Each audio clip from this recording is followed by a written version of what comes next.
check the mic and make sure it sound right, boys.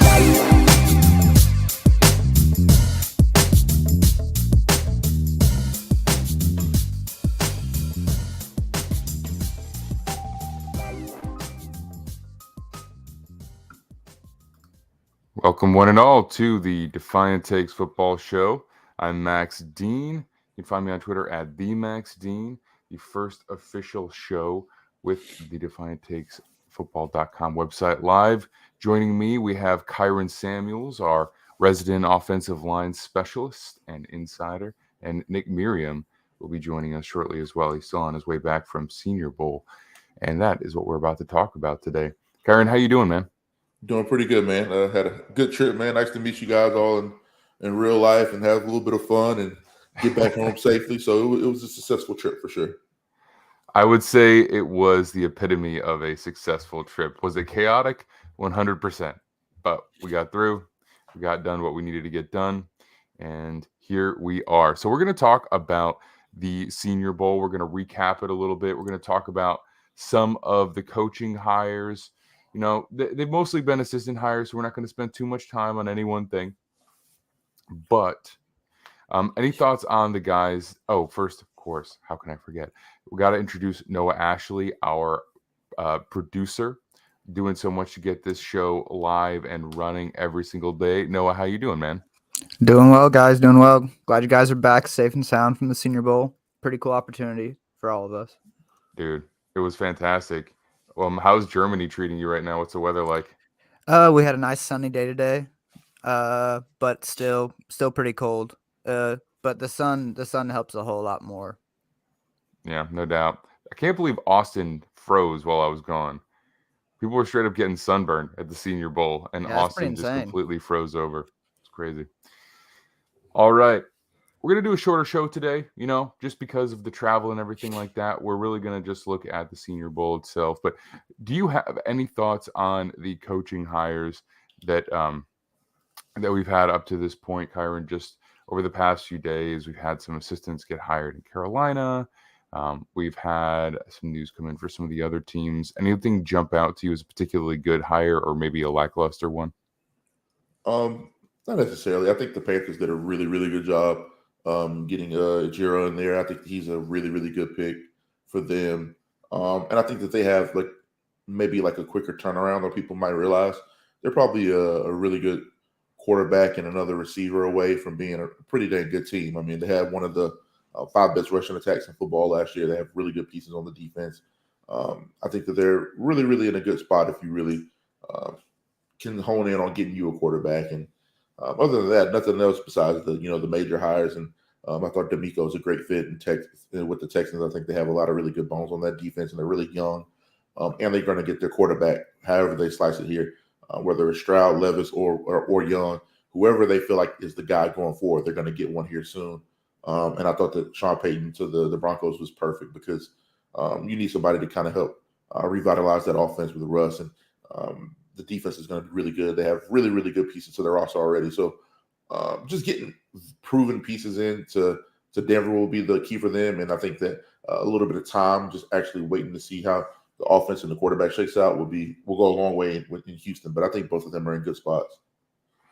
Yeah, we talked about the big head coaching news with Ryans and Peyton on the show that we did live from Mobile a little bit. But since then, we've also had Ryan Nielsen going over to the Falcons. So as I understand it, he was a co-defensive coordinator with Chris Richard in New Orleans. Now he's going to be running that solo in Atlanta.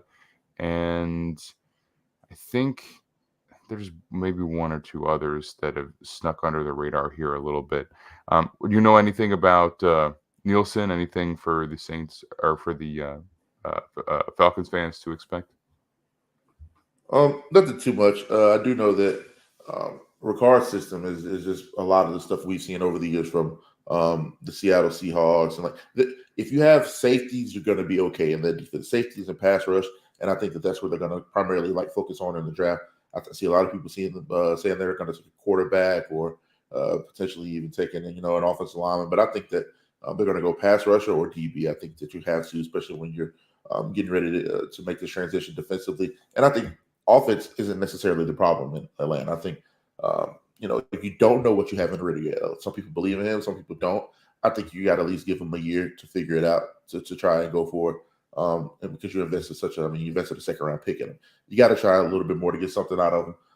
But the defense is where they need to make up the headway. If they can get better on defense, the NFC South is where they're taking, man. Like 8 games we saw this year can win you that division. So defense should be the key place for them to hone in for the rest of free agency in the draft. And, they look like they're going in that direction. So I think their head's in the right place. Yeah, no, I think I would expect pass rush to be coming to the Saints here soon, and it definitely makes a lot of sense. They have they have a corner play from AJ Terrell. They've got some interior pressure they can generate with Grady Jarrett, but they need an edge presence.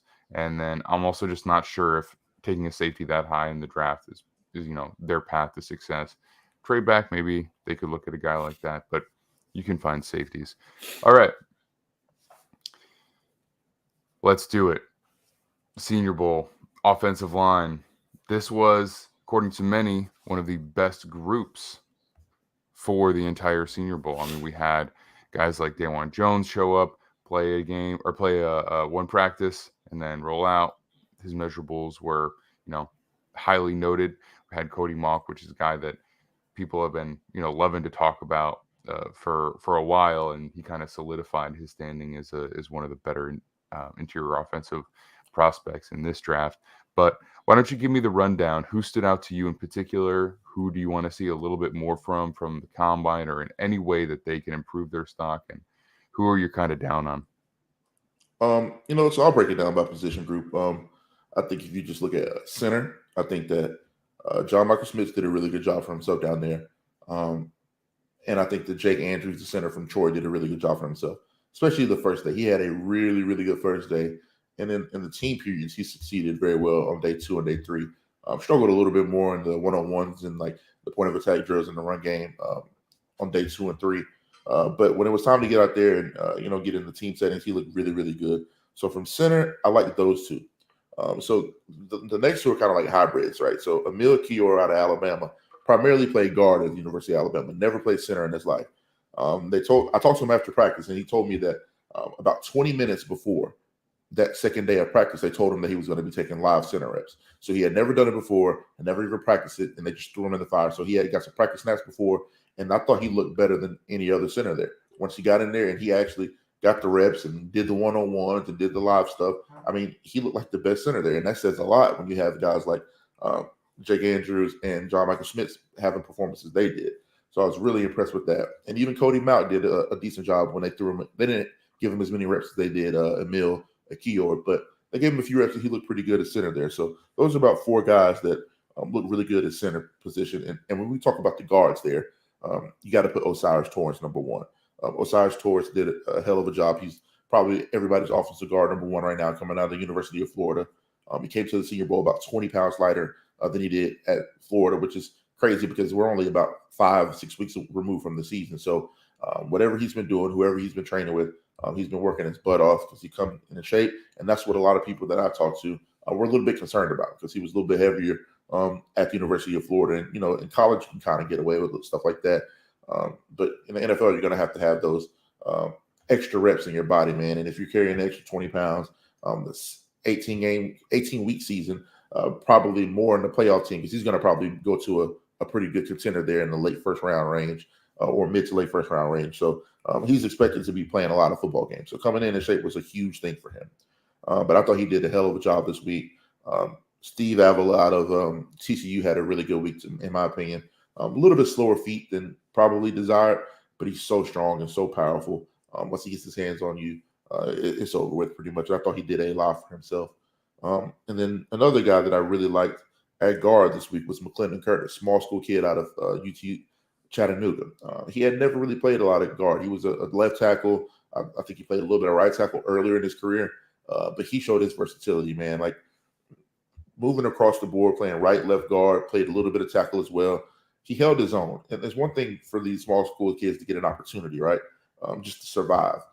But he didn't just survive. He kind of excelled, especially as the week went on. I thought by the third day, he was one of the better offensive linemen, period, for both groups. So I got to give him a huge kudos. And the same thing with Cody Mauch. I think Cody Mauch played primarily left tackle at North Dakota State, and they had him playing all over. I don't want to just limit him to a position group, but we got to put him somewhere. So I'll give him guard because I think he took the most amount of reps there. But he played guard. He literally played all 5 offensive line positions this week at practice and in the live period. So huge shout out to him. I know a lot of people were really high on him coming in, and I think he did nothing but solidify his position and probably even increase it a bit. I thought he did a great job. And then getting to the tackles, I think this is probably the most exciting group of the entire Senior Bowl. We talked about DeJuan Jones a little bit. I would probably put him on the list if he was there for more than one practice, but I'm not going to put him there because one practice over the course of the week instead of 3 and the game. I mean, he did enough for himself. I think that some reports were going around that he had food poisoning, is what I heard. So who knows? I mean, I believe that there might be some validity to it, but after the first day, you don't really. We should have just put him back on the scale and see how much weight he lost. If the guy that big had food poisoning and wasn't able to eat and wasn't able to keep stuff down, some significant weight loss would have happened there. So it would have been interesting to see that. But I thought he did well for himself the first day. He answered some questions, but Darnell Wright, tackle out of Tennessee, I think he was the best player there in general. I thought he had the best week of practice out of anybody. I can only think about 2 reps that he lost, and a couple of them were to Will McDonald, who had one of the best weeks there as well, the edge out of Iowa State. So I think that Darnell Wright probably did as much for himself as anybody. He was already kind of a fringe first-round type of guy, but he showed so much as far as his athleticism, his willingness to move around the line. He played a little bit of guard. He played a little bit of right tackle, a little bit of left tackle. But just his nastiness, I don't think that he showed a lot of that on tape at Tennessee. He showed a lot of power, like when he did get his hands on you. And he showed a lot of athleticism, his ability to move his feet, stay in front of guys, stay square. But he didn't show kind of a mean streak that we saw all week in practice this week. He was very nasty, very physical at the point of attack, finished through blocks. It doesn't even matter if it was an individual period where the offensive line or the dummies blocking. He was finishing through blocks. And that's one thing I looked through as well. I was watching the individual drills to see who practiced well before we even got to the team stuff. And he probably stood out more than anybody to me as far as just going through the technique, full speed, full pace, and you kind of see it when it translates over to pod drills and one-on-ones and team drills because he's the one that's doing it in the drill. So it normally translates. So I thought he had a hell of a week. I thought Matthew Bergeron, the Canadian kid out of Syracuse, I thought he had a hell of a week.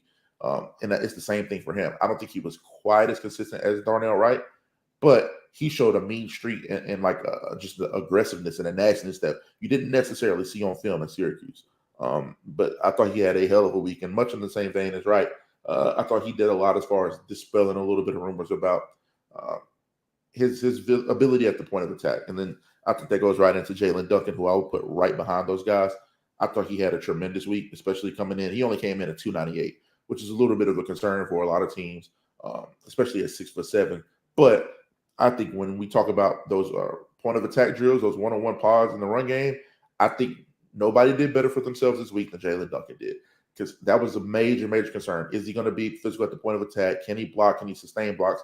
He not only did it, he did it against some of the biggest names in the draft, as far as some Isaiah Foskey's and some guys like that were really lauded. The Andre Carters, some people that were really lauded coming into the Senior Bowl week. And he not only just held his own, but he kind of dominated those periods. And he struggled a little bit more in the one-on-one periods when they had him playing on the right side, because he's never done that before, which I didn't put too much stock into because he looked really good at left tackle when they had him over there. And right tackle, just something that you're going to have to work on. The more reps you get, the better you're going to get at it. So I thought Jalen Duncan did a really good job for himself. And last but not least, I thought Tyler Steen, tackle out of Alabama, did a damn good job this week. I mean, they moved him from right guard, left tackle. He played left tackle at Alabama, so he looked very comfortable at left tackle, but I thought he looked incredible at guard. I think that him and Akeor, it's funny, those Alabama guys, I think they have found new positions for themselves this week. Akeor was primarily a guard, and I think he's going to be great at center. Same with Steen. I thought he was a really good tackle. I think he could be great at guard. And I think that those are probably more immediate field positions for a lot of teams later in the rounds, like the first round and early in the second round. And I think Steen has probably worked his way into that late first round, early second round type of area, especially showing that the versatility that he did this week. But that's kind of my synopsis of the whole group. I think that as a whole, nobody did more for themselves than the offensive linemen this week. I think the offensive linemen for both groups were incredible. I think that the defensive lines probably took a bit of a hit because of this. I think there's only about 3 or 4 guys that I could say that truly stood out. Carl Brooks out of Bowling Green, Keanu Benton out of Wisconsin, Derek Hall out of Auburn, and probably Will McDonald out of Iowa State. I think those are the only guys that on the defensive side of the ball, defensive linemen that truly stood out. Those are the only guys that truly consistently won reps throughout the 3 days and in the game. Some guys like Isaiah Land had a good game, but he didn't necessarily have the best week of practice. And I think he's still a bit of a tweener, right? He's only 226 pounds, and a lot of those drills aren't tailored for a guy like that. Let's just be honest. Even Andre Carter came in at 240 something, I believe, when he was listed at 265 at Army this year. But you saw he was very, very, very lean. So when it came time to do those inside run periods, to do some of those point of attack drills, he really struggled there a little bit. But that's just his body type. I mean, I don't want to necessarily put that on his ability, because if he was able to, shock and shed and use his long arms and overpower people at 240 pounds on the edge, we'd probably be talking about him like we're talking about Will Anderson. Not everybody has that skill set. So I don't want to, put a damper on his week. I thought he had a solid week, especially when you got, to just let loose in some of the pass rush stuff. So Andre Carter did, fine. But those are the guys that really stood out, especially Benton and Brooks. I thought Keanu Benton and Carl Brooks were the best 2 defensive linemen there all week. Will McDonald did some really, really good things in the pass rusher. He gave Darnell Wright some hell in a couple of those reps. He hit him with a nasty spin move back inside and just pretty much went clean to the quarterback. But however, I think he struggled a bit in a lot of those run pods, whereas a guy like Derek Hall was a little bit more consistent all the way across the board. When we're doing those run pods and those inside run drills, he flashed. He set the edge. He got in there. He made some stuff happen. Even when he was losing one-on-one reps, he was making it very, very tough on these guys. They were having to strain through the blocks and finish the blocks. So I think those are realistic plays. I think, especially in those type of settings, it's kind of like the wide receiver syndrome. Like Tank Dell was just killing people so easily off the ball, and it just looked so pretty and so clean, right? But that's not necessarily a realistic rep. You're never going to have that much space to work with in the NFL. You're never going to have that much time to get open. I think people get kind of caught in those, especially when we're looking at offensive linemen, defensive linemen. If the rep isn't perfect and flawless, people are like, oh, that was a bad rep. You lost that rep. Or there is a such thing as both guys winning a rep. I think Jared Patterson out of Notre Dame, who kind of struggled a little bit this week. I thought he'd be better. He had a really good rep against against Keanu Benton. He got him. He shoved him with his inside hand, stonewalled him. He threw his outside hand to try to, get him and square him up. And then after that, Keanu Benton threw a nice spin move and counter-reacted off of that and got a little bit of pressure on the quarterback. I think they both had a very, very good productive rep right there. I remember that rep. Right. So a lot of people will look at that and be like, either Patterson won or Benton won, when in reality, they both show really, really good stuff. And I think that's where a lot of people in the evaluation game have to kind of grow a little bit in that fashion, because some people that they were saying had a bad week, like Patterson, for instance, I thought he struggled a little bit more than he should have. I thought that he didn't look as good as he looked on tape, but I wouldn't say he had a bad week at all. I see a lot of people saying he had a bad week, and it's that's just not true, especially when you put on the team period stuff. He looked really good. When you got some live bullets going there, I thought he looked really good. But getting back to the defensive line, man, I think that, those guys look the best.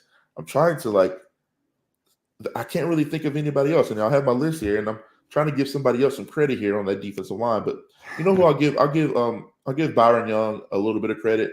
I thought that nobody else was even going up against Osiris Torrance consistently. He's the only guy that even had the balls to go against Osiris consistently. And I think Osiris won the better part of those reps, but I think Byron Young made him work more than anybody else would have made him work. They had some very active battles in those trenches. It was some very high-level stuff. The amount of hand swipes they were using, replacing their hands, attacking short shoulders, trying to snatch his shoulder, getting on the sneaky little half, just little things to create advantages for yourself.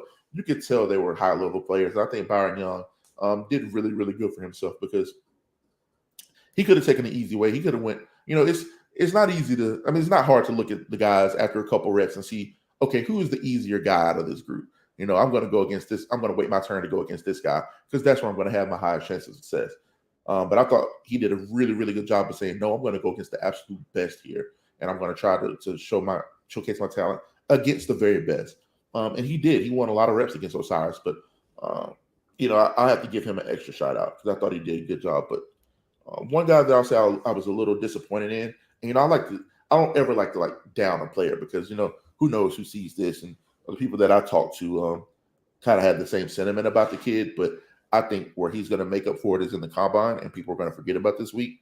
But Ali Gay, I was a little bit disappointed with him out of LSU. I mean, he looks like a monster. He looks like Megatron, playing DN. Like, he looks the part. I was very impressed by how he worked in drills. He worked his butt off in drills. Everything was full speed, even when nobody was watching. Even when everybody was down there watching one-on-ones or special teams, he was down there working. He was asking a lot of questions. I like how seriously he took his craft this week. But I was a little bit disappointed, especially when we got to one-on-ones. I thought he would flash a little bit more. But that's kind of what you saw on tape all year too, right? Like, it's boom and bust. A guy with that athleticism, with that skill set, with that speed, with that power, that's the guy that I really wanted to take a step. I don't feel like he necessarily did that, but I think he has such a good skill set and such a good frame. If he goes and lights it up, or if he runs 4.5 at the combine, nobody cares what you did during the week of practice. Especially at that position. Like, for a lot of coaches and evaluators, athleticism is not the only thing, but it'll get you drafted and it'll get you development investment. They're going to spend some time with you and try and make it work. So at least he's got that in his back pocket. Yeah, for sure. So I thought that he struggled a little bit this week, probably a little bit more than I would have anticipated. But I think, like I said, it wasn't all lost. He had a sack in the game. So when we got to the game situations, he kind of, improved a little bit. And I think that the combine is going to help a guy like that out exponentially. So that's kind of my D-line take.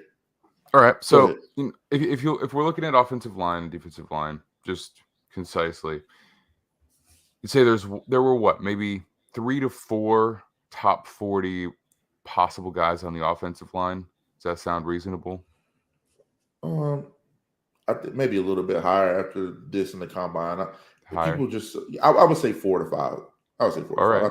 I think that especially in that late first, early second range is where we'll get a pretty crazy run on tackles, because that's where you can see yourself taking a guy like a Darnell Wright or a Matthew Bergeron or even a Jalen Duncan. I think that's where those guys will start to come off the board as teams maybe overreach a little bit for needs, but you can look at the AFC West teams. They all need tackles right now. You got to look at some of the NFC East teams. NFC South teams can use some reassurance there. So I think that 4 to 5 probably is more realistic for the needs of the NFL teams. But so specifically from the Senior Bowl, I'm talking about. Yeah, I mean, so we got to think about Osiris Torres. I think he's surefire top 20. From what I don't necessarily agree with this, but from what I've heard, John Michael Smith is a top 40 prospect. I've heard as high as first round for him. I've heard as high as first round for Cody Mount. I've heard as high as first round for Darnell Wright and for Matthew Bergeron. So if you take those 5 into consideration, and I've also heard the same for Steen. Do I think 6 of those offensive linemen go in the top 40?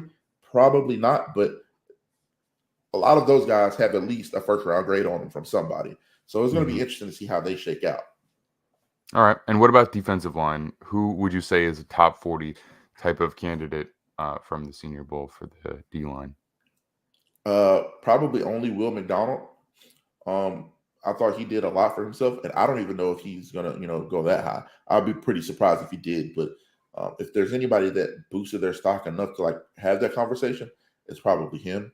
I thought that Keanu Benton had a great week. I thought he had a really, really, really good week. But do I think there's value for a D tackle at that position? When you historically hit on a lot of these guys in the mid rounds, I don't really think so. But I think probably only Will McDonald. I don't want to leave anybody out here, but if I remember correctly, probably only Will is a guy that top 40. Yeah, I would just say only Will McDonald, but a lot of good talent on the defensive line. It's just a little bit harder when you got that group of offensive linemen going against all week. All right. Okay, so let's hit the tight ends then. We're going to transition to, halfway out of the trenches. I remember sitting next to you and you being like, all right, this is the first time the tight ends have really popped off at all when they were in their red zone drills. And what I want to say was the second day of practice. So, other than that, did you see much from tight ends? Did you see anybody stand out really at any point enough to give them a proper shout out this week? Oh yeah, for sure. I thought tight ends did really, really good work this week. So I think the best blocking tight end all week was Braden Willis out of Oklahoma. He's a guy that I was really, really high on going into the week, and I thought he did a great job for himself. He was probably the second best overall tight end. If I'm talking about projecting, right? Who I think had the best week of practice overall, I think it's Braden Willis, no question. I thought he did superb in the run blocking, and he did just as good as anybody in pass catching drills, the one-on-ones, the red zone type of situations. I think he only had one drop pass all week, which is pretty good when you have as many balls as they got all week. I thought he did a great job. Another guy that I thought did it really, really good for himself this week was Luke Musgrave, the tight end out of Oregon State. Only played 3 games this year due to injury, but you saw the athleticism and the ability on display. 6'6", 235. Had one of the best catches you're going to see all week of practice. Just looked like a gazelle running in those one-on-one drills, even in some of the team drills. I know he was running a couple seam balls, got hit up the seam in these live situations towards the end of practice. I thought he did a really, really good job for himself, and he's going to shoot up boards. And I thought that Payne Durham out of Purdue did a really good job for himself closing the week. He had one of the craziest catches in the red zone period on the third day of practice when it was a little bit slower, and everybody's like, oh man, this practice kind of, dragging a little bit. But he kind of reinvigorated and put life into it with that catch, and everybody's hair kind of stood up like, okay, we got to pay more attention to this guy. And then he ended up having a big game. I think he had like 3 catches in the game as well. So Payne Durham out of Purdue had a really, really good week. And, I didn't think that he had as great of a week as other people did. But Cameron Latu out of Alabama, people love him this week. I thought he did a lot for himself in the inside run period with Braden Willis as well. He showed that he was a more than capable and willing blocker, which you didn't really see a ton of at Alabama. So that was very, very impressive to see from Cameron Latu. And he ended up winning tight end practice player of the week, voted on by the players and the coaches. So, maybe I was missing something there. I tried to watch, especially the Alabama guys, try to watch those guys as much as possible, but I didn't really think he had that great of a week. But who cares? If the coaches and the players thought he had that great of a week, kudos to him. So I know he did a lot of really, really good work in the one-on-ones and stuff. But I just, had a little bit more questions about his blocking ability. But hey, the right people love him, and that's kind of the tight end synopsis there. I think that if I had to put them in order, I would go Willis, Musgrave, Durham, and then probably Latu after that. I thought they had really, really good weeks, especially Willis and Musgrave. Okay. And what about running backs? Okay, so this is it's tough because you're putting running backs in one-on-one drills against rushing linebackers where it's like you can take away some in terms of technique, but the reality is like that is a situation that is just so rarely as clean in an NFL game as that would be. So and then you put these linebackers one-on-one in pass coverage against these running backs, and most of the time they can make them look silly. So what would you say you can take away from this running back group out of Mobile? I'll say the clear standout was Tajay Spears out of Tulane. I thought he showed his freakish athletic ability. And we talked about it a little bit, but there's a lot of guys that can go north-south, right? There's a lot of straight line fast guys. There's a lot of guys that are shifty, that can go east-west. There aren't a lot of guys that could do it all, stop on a dime, and then re-accelerate back to where they just were in an instant. And that's where you saw the difference between Tajay Spears and the rest of these guys. I thought he showed his athletic ability on 10 at all times. So he made all the gas plays, all the plays that really like stood out as far as just like making people jump up and like getting the audible response from the crowd. It was Tajay Spears 8 times out of 10 this week. He made those plays. I thought he struggled a little bit in pass pro, which is to be expected. I mean, look at the kid. I mean, he's 5'9", maybe 195. I don't have the charts in front of me, but he weighed in, he's a small guy. But you're not going to ask him to be in there on third downs and chipping and blocking those guys anyway. So I don't really think that that's necessarily a huge concern. I thought he showed his playmaking ability and his dynamic athleticism. And then moving on from him, I thought Evan Hull out of Northwestern, I thought he had a very solid week. I don't think that he necessarily did anything too flashy or too crazy to wow you, but he did his job, man. He was very decisive, and I think that's huge. And he caught the ball well. I like Kenny McIntosh out of Georgia. When we talk about decisiveness, we talk about just hitting the hole, having good vision and recognition. I thought he was one of the better guys this week. Granted, he did get a chance to run behind that SEC group, that offensive line, which is a lot better than the first group. I'll tell you that. He probably had a little bit easier of a time diagnosing and reading and seeing things, but I think that's where he's going to fall anyway. He's going to fall to a really good team, a playoff team that needs a second back or maybe a third back and a special teams guy that has a good offensive line. So I thought that what you saw is what you got with Kenny. He's very explosive, decisive, and he can catch the ball. And he, unlike all the rest of the running backs, excelled in the pass protection drills. He excelled in the one-on-one drills versus those linebackers. And you saw a lot of that at Georgia. I mean, he's the reason why, Stetson Bennett could extend so many of those plays, his blocking and his auxiliary threat as a receiver. He's a really, really good receiver. I think he had 400-something receiving yards this year. I mean, he was really, really good out in the backfield catching the ball. So I thought Kenny had a really good week. And I thought Chase Brown, there's a lot of mixed reviews on Chase Brown, but I thought he had a pretty good week of practice, man. I mean, it wasn't the easiest for that national team group, those running backs in practice. The D-line and those linebackers were really good. Their offensive line wasn't quite as good as the American team group. So I thought that he had a really good week. And I thought one more guy that I'll give a little shout out to that I thought did some stuff. He turned a little bit heads was Eric Gray out of Oklahoma. Didn't do great in pass pro, but as far as some of those shifty plays and making those cuts on a dime and kind of turning people's head and kind of waking people up to his ability, I thought he did a really good job taking advantage of his opportunities when he got that chance. So those are the guys that I really like. And like I said, I'll throw a little ranking out there. I go Spears, Hull, McIntosh is my top three.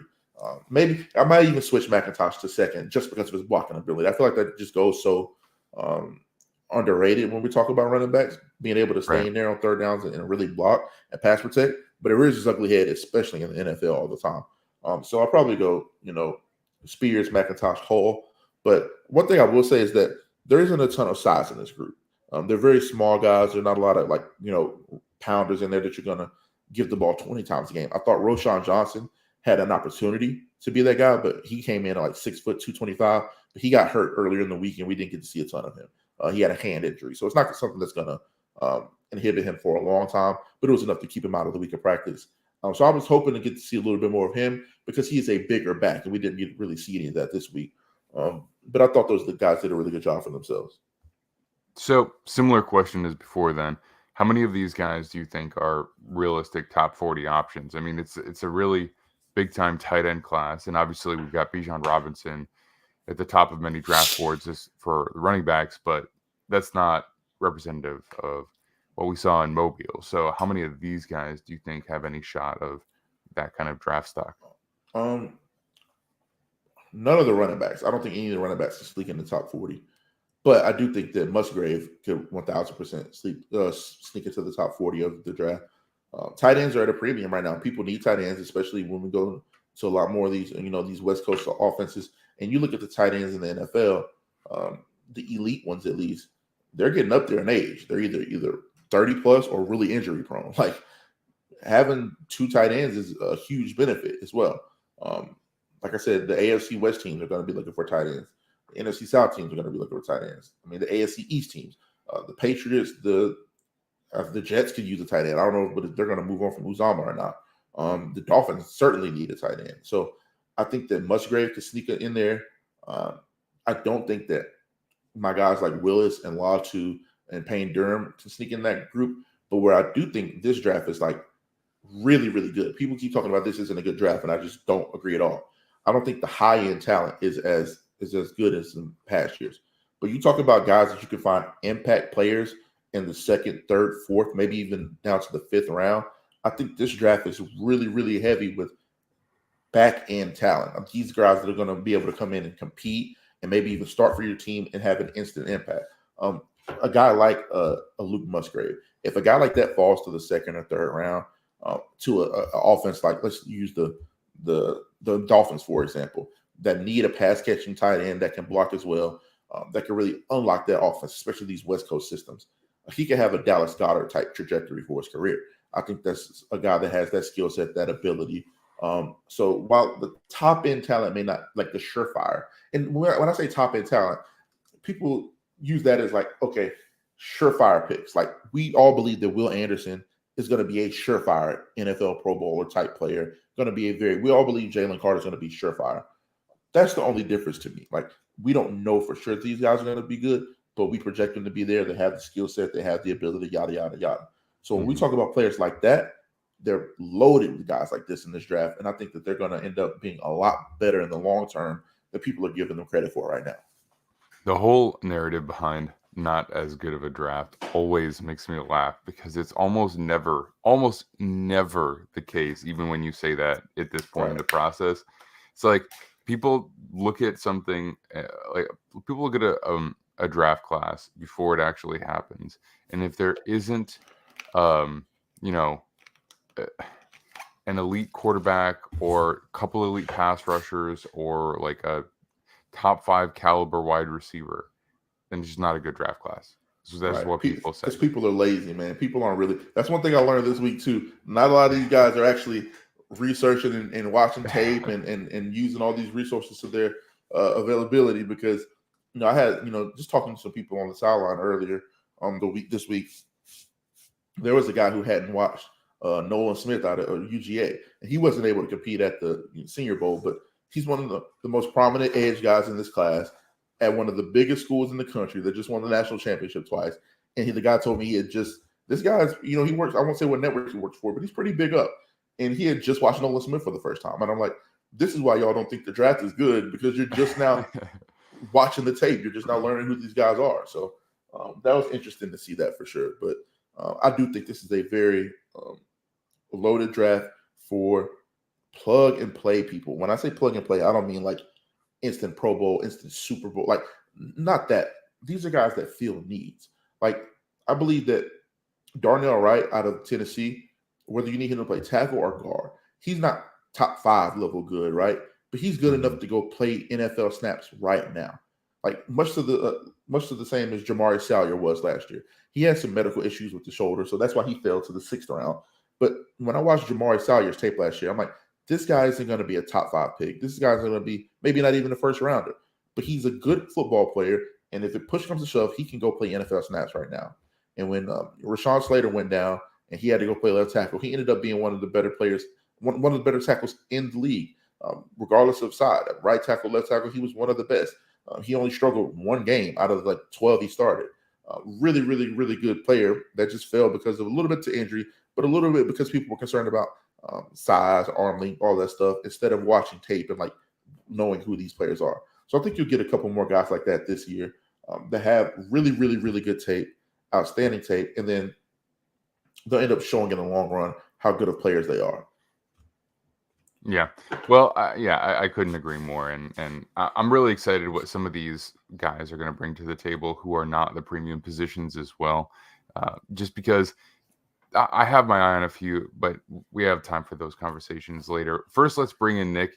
Nick's just getting back from a long drive. All right. I felt like I had a long drive. Maybe it was longer because I had kids, but Nick has put me to shame with his drive across the country. He's made it all the way back to Philly. Fresh out of the car, man. How you doing? Doing all right. I was able to avoid DC traffic this morning, and unfortunately, Baltimore got me. But I'm here now, and getting into Philly wasn't that bad. So, yeah, All right. I mean, it was a good experience. Loved getting a little look at the eastern part of the country and getting up and down and getting to Mobile. It was fun. I enjoyed it. Nice. Yeah, I've done the drive a few times. Sometimes more relaxing than others, for sure. All right. So we talked about offensive line, defensive line, no doubt.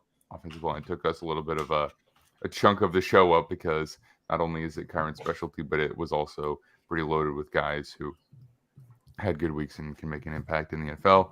We also just talked about tight ends and running backs. So I figure, why don't we close out the skill groups, in quotes, with the wide receivers? So wideouts, I'll come to you first this time, Nick, since we're going to get your voice fresh on the show. Who stood out to you at the wide receiver position?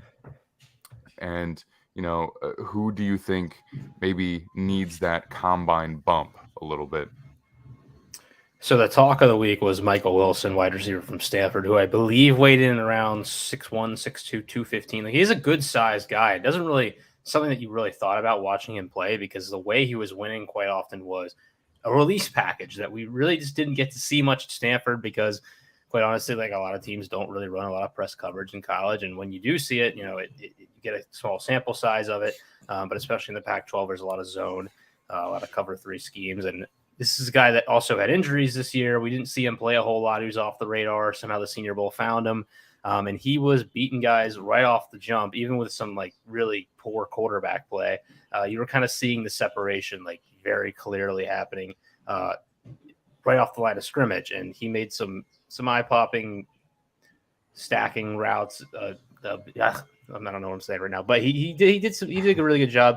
And it was consistent for all 3 days. And he was just like, what more could you ask for from a guy who no one really had thought of coming in as like the main wide receiver? And he stole the week for that position group, in my opinion. Yeah. Not great size, but good size. Definitely like reasonable NFL size. Question is just, is he going to be healthy in the NFL? Because it's obviously been a little bit of an issue for him in college already. Kyron, what did you think about Michael Smith? I thought Mike Wilson had a really, really good week. I thought that he was like, I thought he did it in a very various of ways as well. Like, he made some really tough catches in the end zone. Mm-hmm. Even because like we said, the quarterback play wasn't the best, right? We won't have to name any names, but he created a lot of separation. And a lot of times the ball was either late, hung in the air a little bit, and he showed that he could make those adjustments. So he made some really tough catches as well. I thought he did a really, really good job. Just, being consistent. Like we said, everybody can have a good day. Everybody can have a bad day and then come back and kind of balance it out. But not many guys had 3 really good days consistently. And then he went and put it on tape in the game as well. He had 4 catches, 76 yards, and a touchdown. So when you have a week like that, and I heard he killed it in like meeting rooms. I mean, he's a Stanford kid, very smart, well-spoken. You would think he would do well in that setting as well, right? So I thought he had the most consistent week out of anybody. Another guy that turned a ton of heads was Tank Dell. I thought Tank Dell did, pretty good, especially like he's built for those one-on-one situations though, right? Like, I won't throw too much, put too much weight into what he did in that, because that's what a guy his size is supposed to do. I think he was 5'9", 175-ish, 180-ish. I don't want to shortchange him if he was a little bit heavier, but he's built for those type of drills. He was lighter, yeah. So he was 5'8", 163. 163. So I'll give him 175 because it sounds better. Let's give him some love. But he's never going to have that much space to work. We kind of talked about it a little bit earlier, but he's never going to have that much space to work with. He's never going to have that much time to work with. But I thought he did, even in the stuff that he was supposed to excel in, he went a little bit above and beyond. He probably turned heads more than he even could have thought coming in. I thought he had a really good week. And there's one more guy that I thought had a really good week that kind of went under the radar. Jonathan Mingo out of Ole Miss. I thought he did some really good things, especially like in the red area when he was able to get those one-on-ones and those deep shots. I thought he did a really good job, and he made some very nice contested catches, especially the more I got to go watch it back and see some of the stuff the last couple of days from the stuff that I've gotten. And I thought he did a really, really good job for himself this week, and it went a little bit under the radar, but he's a guy that you kind of said earlier when we were talking to you about the combine. If he goes and runs a 4.4, even a low 4.5, if he runs 4.53 at the combine, he's going to do a lot for himself because he has the natural size and the ability. He's 6'2", 220-ish. Like, he has some A.J. Brown type size. If he can go run well and, match with some of the tape that he has at Ole Miss and the week he had at the Senior Bowl, I think he can do a lot rising for himself. So Jonathan Mingo was one of the guys that I was really impressed with as well. Yeah, Tank Dell, it's awesome to see like the smallest player there be maybe one of the best players of the week. That guy, I think, very much locked himself in as a day 2 pick and probably higher. I'm hearing like people thinking he's going to be a top 50 pick. He's just going to be a really good slot receiver. He's probably not going to be a guy that goes, out wide very often, but just in terms of getting open quick and having the, twitchy route tree, he was very, very impressive. And for a guy who wins in that way to be as dominant as he was in those drills is a good sign. A guy who's going to have to do well in combine drills for me is Puka Nacua, who I heard about some good things day 1, but I didn't really watch the receivers a whole lot day 1. So I was hoping to see what he was going to do day 2, and he came out and was in a sweater, was not playing. He got injured. A guy that was used kind of like Deebo Samuel at BYU because they needed a spark offensively. They were just giving this guy the ball, feeding him as much as he could, and he was very good after the catch. Looks like a good athlete on tape to me, but not really the most well-rounded receiver. It'll be interesting to see how he tests because he does have good enough size, I think, for the NFL, but I think he's the type of player where I could see a very wide range of 40 times, 3 cones, all sorts of things, and it could very much determine how high or if he gets drafted or not based on what happens at the combine for him. Yeah. So I think you look at Michael Wilson, and based on the way that he played just this week, the way he practiced and the way he played, you would probably figure day 2 for this guy, right? I've listened to some other shows recapping the Senior Bowl, and some of the bigger names didn't even mention it.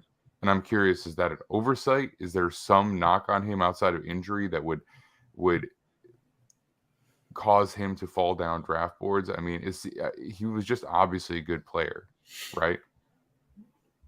Yeah, I don't think there's any question about that. When you talk about who won the week for wide receivers, Tank Dell probably wow people a little bit more. But if you talk about who was the most consistent from drill to drill, team settings, and in the game, there's no question it was Michael Wilson. So I would hope that it was an oversight and not just a blatant, just ignoring the guy. Maybe they had some agendas coming in earlier they had to push, or maybe a guy that didn't really do as well as getting a little bit of push. I don't know, but let's hope that it's an oversight and they just forgot the guy, because there's no question who was the most consistent during the week. It's not even close. All right. So just so that we can maybe get all these guys in roughly an hour, let's close out the offense with quarterbacks. Okay. So not the biggest week for quarterbacks, right? We kind of expected that coming in. Maybe we thought we might see some flashes from Malik Cunningham, maybe a couple of decent throws from Max Duggan. But the reality is that this is not the quarterback Senior Bowl that it was last year, or probably even has been in years past, because we've had at least a first-round pick in that mix for the majority of the past few years. I mean, we had Mac Jones, we had Justin Herbert, you go back. So what are the takes on the quarterback group from the 2023 Reese's Senior Bowl? Well, so Jake Haener obviously wins Senior Bowl MVP, and I think it's hard to not praise him at least slightly for really just growing throughout the week. I don't think he was, an excellent player, but he's kind of like as advertised. He showed up, he made some good decisions. He was accurate enough at times. He played his best football in the game. He's the type of player that you develop as a backup, kind of like what the Niners did with Brock Purdy. If he learns your scheme, you might get some really good production out of him if you need to turn to him at some point because your starter gets injured. I think a guy like that may even go higher than what Purdy did. Purdy might have just been is just mis-scouted, honestly, in the last draft. At least I had a 5th round grade on him. I think a lot of other people had him a little higher too. It just teams don't necessarily value using draft picks to get that backup quarterback. We saw New England do it last year with a 4th rounder. So, it's inconsistent, but teams will. Haener's going to have the ability, depending on whichever team believes he is a really good option for them in terms of backup, to go anywhere from that round in the 4th to later in the draft. But I think he's an intriguing developmental piece. He's a little small. He's not the most physically gifted, but he just shows some ability to move, and he can put a little bit more spin on the ball in short yardage, short yardage throws, middle field throws. So he's interesting. I think Malik Cunningham had some pretty consistent mechanics, which as far as this group goes, was a good thing to see, because this was consistently up and down from a lot of guys. Tyson Bagent was like the big name that they were trying to push all week, and the dude has a cannon of an arm, but just the verticality of his throws were very inconsistent. A lot of overthrows, a lot of balls in the dirt. And for him, I don't even think the mechanics were as bad as, say, a Jaron Hall, who was just not synced up at all, and that was causing him to miss. I think Bagent, just quite frankly, this is a big step for him, and it's going to be. He's a project. Really, he needs a few years if it's actually going to work for him. And I don't really know. Somebody's going to have to be invested in that, because it's tough to a guy that you're hoping can be a backup and maybe has the tools to do more, but just, he's played at Shepherd. We don't really, it's a very unique situation with him to have a Division II guy that's playing at the level he was playing at the Senior Bowl. And really, even then there's very clearly steps he needs to take to even have a chance. But he had some flashes where he looked like he was making good decisions, making plays in the pocket, looked poised. And then there were times where he just was completely the opposite. And it was very inconsistent. People were praising Max Duggan day one because he kind of made some accurate throws. And, I think he did all right, but I think he stood out because of overall just not great play from most of these players. Malik Cunningham didn't play day one. The winner of the week might be Hendon Hooker just because he showed up and did interviews, whereas Will Levis didn't, and Stetson Bennett went to jail. So a few things there. No, I agree for sure. I don't even want to, spend too much time on it. I think Haener was the most consistent by far. Like I say, he got better from the first day was pretty rough for everybody on that national team offense. But he picked it up. He got better during the week, just operationally. You kind of saw some of the experience, right? Like he's an older guy. He's been through the ringer. He's been through this before. So once he kind of got the hang of practice, how it was going to be, kind of got a little bit of a glimpse of the personnel a little bit. He was a little bit more vocal, like in the huddle. He was getting guys lined up. He was making the right decisions, not trying to force balls deep like a lot of the other quarterbacks were. If there was a dump off, if there's a check down, he took the check down and at least got something positive out of the play. Like little stuff like that started to show up. And I thought Haener had the best week. Malik Cunningham came because he came from the NFL PA Bowl, if I'm not mistaken. I mean, he had to sit out the first day of practice, but he definitely put a little bit of life into the group. His athleticism was on display. And like you said, mechanically, he was probably the best quarterback there, which is kind of crazy to think about. So I thought he did good for himself. And Duggan did, in the 2-minute situations, I thought Duggan did some really nice things. Like he hit a couple seam balls. He hit a backside dig, I remember. Just really, really just improvising to make stuff happen because everything was just off platform. Like there was nothing that was just, it was just very hard for those guys to get in a rhythm. So I thought he did a good job. But yeah, that's pretty much it. Those three are probably the best three from the week, in my opinion. And Haener did the most for himself for sure. Yeah, no, I think, that's a pretty good summary of the quarterbacks in this group. And, I think Haener's probably biggest asset is that he is able to effectively extend plays, and even if it does just result in the check down, he's able to move away from pressure, get the ball where it needs to go. And maybe there's not tremendous upside there, but that's the kind of player that you need to come in and be able to run an offense. So I definitely see the comparisons that you're drawing to Purdy. I think, expecting to win 7 games, in his first 8 or whatever it was, is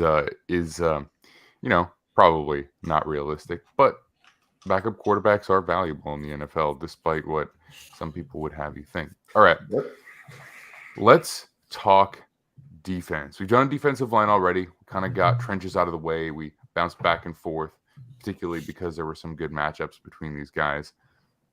But let's hit the linebackers. The linebackers in this group were a little better than I think some people expected. Nick, you and I were particularly high on Henley. We were watching him together, just talking about it in that particular moment where he really stood out in coverage drills. But who else were the best linebackers at the Reese's Senior Bowl this year?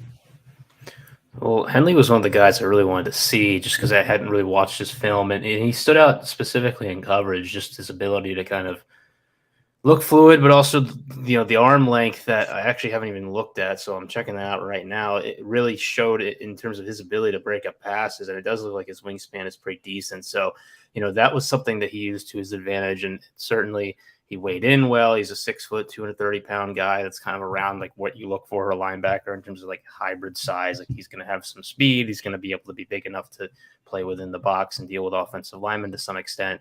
And you kind of saw a little bit of everything. He might be the most consistently complete linebacker of the group we saw this week. Although maybe I might be forgetting someone. They have all these edge rushers mixed in because they have linebacker labeled for all of them. But he played well. And then a couple other guys that I was really interested in seeing. Carlton Marshall, unfortunately, got hurt day one. He looked the same. He looked good. Like, honestly, early on, he was hitting people. He didn't look phased by the fact that he is much smaller than anybody else who I've ever seen play, middle linebacker at the Senior Bowl. But the size issue is going to be a whole thing, and he's got to stay healthy. And I think special teams is going to be a big part of his professional aspirations because he has the toughness and the want for sure to make it in that direction. One other guy that I think was really important to see how he played this week was Ivan Pace Jr., who was kind of a hybrid edge and linebacker guy at Cincinnati, but is kind of a little bit short, not really the type of guy you really want playing on the edge in the NFL, obviously. So he was more of a linebacker in the drills in the game this week. And we saw in the game that he really played his best ball. There's, of course, that highlight going around with him shoving Osiris Torrance over to make a tackle. You see, like, unique strength and leverage ability. He's about the same size as Malcolm Rodriguez, kind of like short and stocky linebacker. But also, I think in coverage, although his fluidity and ability to kind of get out of stance were not as good, his makeup speed and the best ability to kind of get back into the play once he got beat often was impressive to me. And I think he'll be an interesting guy somewhere on day 3, probably earlier, as a developmental linebacker piece. Yeah, for me, I think you covered. I thought that Pace had a really good week. I thought Henley had a good week, but the guys that like really stood out the most to me were Aubrey Miller from Jackson State. I thought when a small school guy gets an opportunity like that, you have to take full advantage of it, and I thought he did. Especially day 2 and day 3, he was excellent. Especially day 2, he was dominating. I thought he did a really, really good job. And he showed a little bit, like he's a little bit more physical than maybe he led on at Jackson State. He showed some of the athleticism. You saw him go east-west really well. But he was fitting holes. You know, he was fitting, and that was a little bit of a surprise to me because I don't think he had necessarily the size to do it, especially against those big guys that he was going up against on the American team. But he was very physical and did well for himself. And another guy who did incredible to me, I know people are watching that Tajay Spears clip. They kind of got him a little bit, but Savorkia Dennis out of Pittsburgh, I thought he had an incredible week. Even going through the drills, he just looked the most fluid out of all the linebackers there. He showed great coverage skills. Even that play against Tajay Spears where he did that crazy little matrix move, it's like if you really go back and watch it, it was 4 seconds in when he made that move. Like that's probably he's never going to have time enough to do all that in a real game. So I thought it was actually pretty good coverage by Savorkia Dennis there. And I thought he had a really, really good week in team drills. He had a couple interceptions in the one-on-one periods as well. I thought he did really well for himself. He came in a little bit lighter than people thought he would. He was 230 on the Pittsburgh program. So I don't know if that was intentional or not, maybe knowing he was going to have to do a little bit more coverage this week, but he came in at 218. So it'll be interesting to see what he weighs in at the combine or pro days, whichever one he decides to go to. But I thought he did a lot for himself. And I remember one of the games, I think it was either the Tennessee game or I believe it was Tennessee game. He had like 18 tackles. He played his best against the best teams in the real game situations as well. So I thought those two guys in particular really, really stood out for me. We kind of expected Pace and Henley, those guys to do pretty well, but those guys kind of grabbed my attention over the course of the week. Did you guys know that Henley played wide receiver for his first 2 years at Nevada? So it's crazy. Yeah. See the athleticism, though. You do, but that's not the most common transition. I mean, you don't usually go from wideout to linebacker. Yep. But, yeah, interesting. All right. Anything else that you guys wanted to touch on for linebackers for this year? All right. And remember, we are going to be doing deep dives into every one of these positions for the entire class, not just the Senior Bowl down the line. So we'll get to these guys and many more in greater detail. But let's talk safeties. Now, I don't remember talking safeties almost at all with you guys while we were actually there. So who stood out to you at the safety position? Did it kind of go under the radar, or were there guys that flashed when you and I just weren't standing right next to each other? There was not a single player to me, and I think this is a position that, like, you kind of don't want to stand out because if you're popping up on at least live watching, I haven't really dug into the tape a whole lot yet, it means you're probably getting beat if you're, being seen. And other than that, like, all the guys that I kind of wanted to see play well, like, there were some pop-ups from, like, Chris Smith and Jamie Robinson doing things that were nice. And, like, you saw the physicality, the ability to cover downfield. Like, as far as I'm concerned, like, they showed up and did their jobs.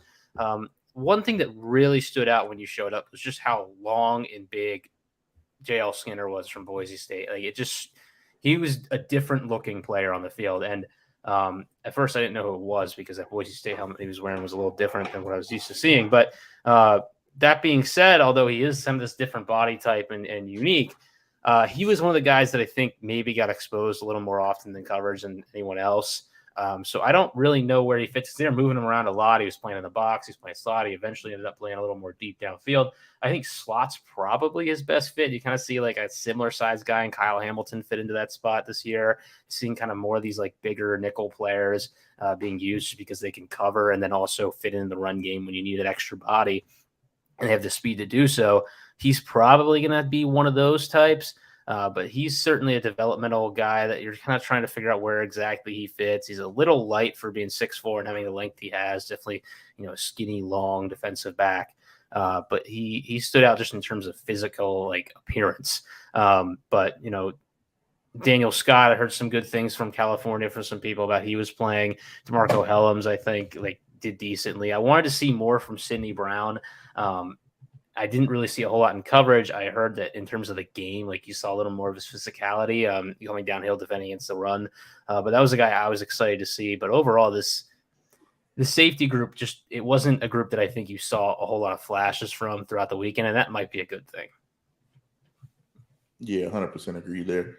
I thought Smith probably was my favorite guy to watch this week, just because of how small he is, man. So he came in a little bit lighter than most people thought. He was 195 or 199 on the UGA roster this year, and he weighed in at 188. So he came in a little undersized, but I don't think that really inhibited him all week. I think the only time he struggled a little bit was in those red zone periods when they had him covering Luke Musgrave and on red zone, jump balls. He struggled a little bit there, but I mean, he was always where he was supposed to be. The only time I could think that he kind of overran something was on that Tajay Spears run where he kind of squirted up the end zone, squirted up the sideline and got into the end zone. But I mean, once Tajay Spears gets the angle on most people, you're not going to catch him. But I thought Chris Smith did a really good job for himself this week. There's a couple plays in those live 2-minute situations in those team periods where he's in position and he could have lit somebody up. I mean, really just decleated him, and he had to hold up a little bit. And he also dropped a couple interceptions, which is come on, catch those balls. But he was consistently in the right position, and he always found himself around the ball when it was time to make plays. So I thought he did well for himself. And we kind of talked about this, Nick and I did, Jamie Robinson. I thought he did a good job for himself this week. It's we almost forgot he was there, which is normally a good thing when you're talking about, those safeties and those DBs. Because like he said, if they're calling your name constantly, it's probably because you're getting picked on a little bit or people are making big plays on you. So the fact that he was just there, did his job, weighed in well, his measurements were fine, and you didn't really hear too much from him. He did his job. I mean, they were playing primarily too high. I mean, I know they played a little bit of single high with Chris Smith back there, but he was just really playing, just center field, just ball hawking, nothing too complicated schematically, right? So they're never going to have a chance to stand out greatly, right? Like a pass rusher could or like a receiver could. But I thought those two kind of stood out for me. I think Skinner's probably a box safety. I think he's just gonna. I wouldn't trust him in coverage a whole bunch. I mean, just being honest, I didn't think so before, especially after this week. It's I don't. It's really tough because you kind of have to cover if you're playing safety. So you ask him to put on weight. I don't know. It's tough. So I think he's going to be fine because he's going to have freakish numbers at the combine, and everybody, we always talk about it. Every coach thinks they're, Vince Lombardi reincarnated. Everybody's arrogant enough to think that they can make it work. So he's going to be fine because somebody's going to see his talent because he does have talent. You saw a lot of the natural ability flash. It's just, finding a role and a space for him within your defense, whatever that is. And, it could look very different depending on where he lands. But I think that the demand's going to be really high for him because you don't see 6'4", I don't know how much do you weigh in 220-ish or He's only 211, but he could totally fill out and add more weight. Exactly. So somebody's going to take a chance on a 6'4", 211 guy that has shown some good instincts and some good playmaking ability. So I thought he did okay for himself, but I thought he made it a little bit more difficult for himself at the combine. If he had a great week this week, it really wouldn't matter. All he would have had to do was just, be decent. I think he has to have a great combine. Now, I think he has to run very well. I think he has to show some really good fluidity and athleticism in these drills. I even think he has to show some strength in some of those strength drills. So I think he made it a little bit tougher on himself for the combine. But all in all, I think those are probably the best safeties there I saw. All right. Corners. I mean, unless you guys want to talk special teams, but I think we're to our final position group of the day. Corners. Who stood out at corner, Nick? Who made some plays? Who looked like they belong? And, again, as some of these other drills, in a situation where it's not particularly advantageous for cornerbacks to play.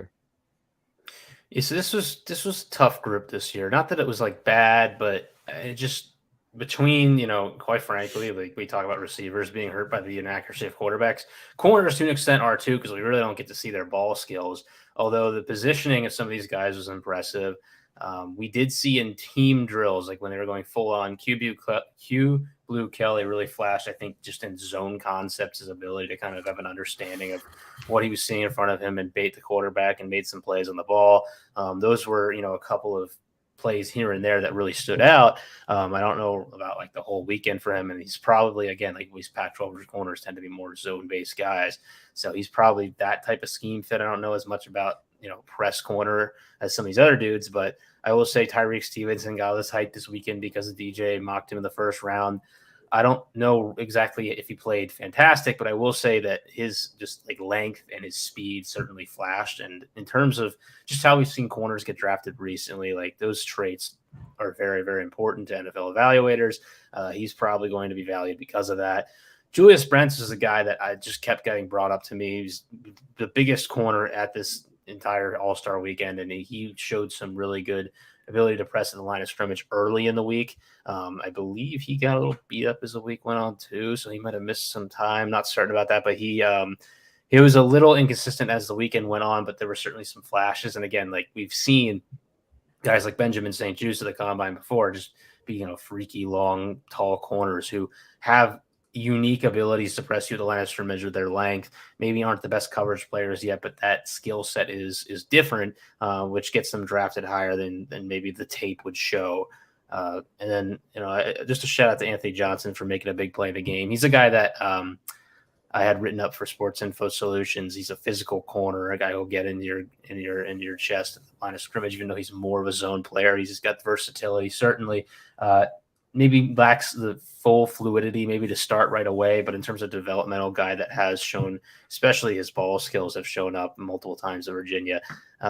He's a guy that I'd very much be interested in taking, maybe earlier day 3 and see what he could be for you eventually and be a depth corner. Yeah, I thought the guy who kind of impressed me during the week was the Iowa kid, Riley Moss. I thought he did pretty well this week. I know. Yeah, I mean, you saw his just natural speed, athleticism, and I thought he was where he was supposed to be more times than not. I know a lot of guys get overzealous in these drills, and they kind of like bite a little bit more than they should, or show poor technique when they're just, when you're playing trail and some of these guys are just running fast, and you get a Tank Dell type shifty guy, you kind of in no man's land. I don't feel like I was ever watching him panic or struggle or be in no man's land at any point during the week. I thought he did a really good job for himself. And then the Kelly kid from Stanford, obviously, I mean, he had a really, really good week. I don't really think there's too many other guys that really stood out at corner. I think a little bit of their success was like predicated off of how poorly some of the quarterback play was. Like it allowed them to recover a lot more than they probably will be able to. Well, I know that they will be able to in the NFL level. But I think that Riley Moss and Blue Kelly had a really, really good week. And those guys are probably the ones that have the most NFL-ready bodies and like speed, athleticism, recovery ability. You kind of saw a little bit of that. A lot of those other guys kind of panicked a little bit and were able to stay around because of poor throws. But Riley Moss, I saw him get back into the ball on a good thrown ball. His natural athleticism and speed allowed for him to get back into the play and get a pass breakup. You saw Kelly just make interception after interception and be around the ball. A little bit of that is due to the quarterback play, but you have to be in those positions to get to those points. So I thought those two probably were the best. And I don't really have too much else to say about the corners because, like I said, I don't really think anybody else besides those two really popped or stood out to me. So we've talked about this in a number of the other positions, but if we're looking at the back seven for the defense, how many of these guys do you think are legitimately potential top 40 type prospects? I'd probably say none of them, to be honest. I think depending on how he tests, I think Deion Henley might have a shot. Corner, probably none of them. I mean, there's some people who have been hot, who were high on Q Blue Kelly to start out, but generally, some of those Pac-12 guys can kind of be inconsistently like throughout the league. I think he's probably more of a third round type guy. Safety. Yeah, I mean Smith will have a shot depending on who values him, but yeah, it's you're kind of slim pickings looking for top 40 players in the back seven for sure. Even Henley is tough because he's going to be a 23-year-old rookie who's going to be turning 24 partway through. Middling. Yeah, it's middling, but yeah, you know. I mean, here's the thing. I think teams are, although I would value that, I don't know that teams do as much because we heard so much buzz this week about how much teams love Dalton Kincaid, and I believe he's going to be 26 at some point next year, and like he's a tight end, you know. So it's, and I guess linebacker's not a valuable position either. But teams, I don't think at especially lesser valued positions care as much about age, beyond really like the first round. Yeah. All right. And then I think the only group that we didn't really ask that question for was wideouts, because I think we know well and clear quarterback, we're not going to have any of these guys in the top 40. So what do we think? Wide receivers? Tank Dell, maybe. Tank Dell, we think so? Maybe. Pretty high for slot receiver. Maybe. I don't, yeah, I would, it's probably 50-50-ish for him. And I honestly, maybe even it's more 40. I think he's more likely to be a top 50 than top 40. I think coming in, like a lot of people thought Rashee Rice was that guy, and he, quite frankly, underperformed a bit. Not only that, he was listed as 6'2" at Southern Methodist, and he ends up being only 6 feet, which I don't really, care that much. If you show the ability to go for the ball, like it's important, but teams will, especially teams with like height restrictions on where they draft, which is like legitimately a thing in the NFL. They'll look at the size of players and they'll take them off their board depending on where their pick is. And he also I think he struggled to get off press. He was more of a guy who played a lot against off coverage in his time at SMU. And you just saw, just getting acclimated to it took him a little bit in terms of the Senior Bowl, in terms of the drills that they were running. And I think that probably takes him out of top 40 running for now, unless he has an amazing combine. All right. Well, I think that's going to do it for our Senior Bowl recap. I mean, nobody needs to hear about us staying out late after day 2 of practice or any of that fun stuff. But look, it was a tremendous week. It was the first one for me, first one for Nick. Kyron, obviously, you live right around the corner, so you've been doing this for a while. But a tremendous experience, met a lot of really cool people, and going to start having some of them on the show as well. So get to meet some of those new faces with Defiant Takes Football. Now, Nick, why don't you let everybody know where they can find you and all of your work before we sign off today? Yep, at Nick with Sports, which is somewhere on the screen there. And we're gonna have the Defiant Takes website up soon, and I've got some articles dropping this week. I'm working on a little Senior Bowl recap thing, and I think we're gonna have mock draft 1.0 kind of coming out here. I'm not gonna call it 1.0. That thing's been kind of thrown out. We'll just say the first mock draft is coming out this week, and we're gonna talk about that on Thursday, I'm certain. Absolutely. Kyron, what about you, man? I'm trying right here at Kyron Samuels, and that'll take you to my Twitter, and I have a link tree with everything that I'm doing there, and you get to see it. I got a lot of playback streams coming up, doing some stuff with that, and got some more content coming out. I got a bunch of lists. I think I'm almost done with my offensive line list by position group. I think I'm pretty much done. I don't really care about combine or anything like that. I've seen the college tape and the Senior Bowl and all the other bowl weeks, because some Shrine guys and some PA Bowl guys did really well for themselves. So that'll be getting ready to drop soon, but you'll get all that at Twitter. So that's where you can find me at. All right. Sounds good. You can find me at TheMaxDean. You can follow our producer, Noah Ashley, at No Ashtray Sports. DefiantTakesFootball.com is officially live. If you are watching this right now, then you might just see some mock-up articles. But if you listen to this at any point later, you will start to see live articles flowing in. You can find us on all social media outlets at Defiant Takes. And yeah, Nick and I are going to be back at 10 a.m. Eastern Time this Thursday.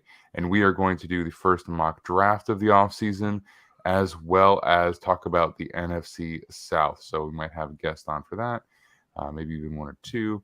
And that'll be our preview for the NFC South offseason. All right.